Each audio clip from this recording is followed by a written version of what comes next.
ಇವಾಗ ಅದನ್ನು ಮಿಕ್ಸ್ ಮಾಡ್ತೀನಿ. ಇವಾಗ ಸಣ್ಣ ರವೆ ಹಾಕ್ತೀನಿ. ಇದಕ್ಕೆ ಸಣ್ಣ ರವೆ ಹಾಕಿ ಇದರಲ್ಲಿ ಒಂದೂವರೆ ಸ್ಪೂನು ನಾನು ಅಚ್ಕಾರದ ಪುಡಿ ಇಟ್ಕೊಂಡಿದ್ದೀನಿ, ಹಾಕ್ತೀನಿ.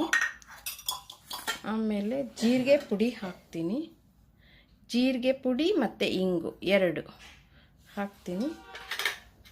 ಗೋಧಿ ಹಿಟ್ಟು ಒಂದು 3 ಸ್ಪೂನ್ ಇಟ್ಕೊಂಡಿದ್ದೀನಿ, ಹಾಕ್ತೀನಿ. 2ರಿಂದ 3 ಹಾಕ್ಬೋದು, ತೊಂದರೆ ಇಲ್ಲ, ಚೆನ್ನಾಗಿರುತ್ತೆ.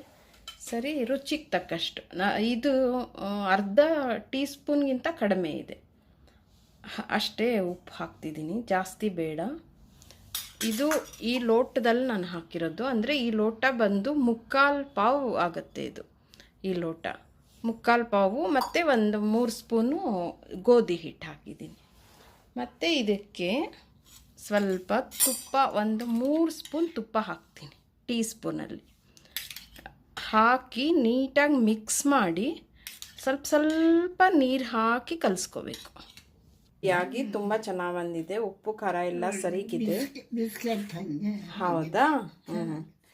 ಸರಿ, ನೋಡಿ ಈ ಥರ ಉಪ್ಪು ಖಾರ ಎಲ್ಲ, ಜೀರಿಗೆ ಇಂಗು ಎಲ್ಲ ಹಾಕಿದ್ದೀನಿ. ಒಂಚೂರು ತುಪ್ಪ ಹಾಕಿ ಕಲಸಿ ಮಾಡಿರೋದು.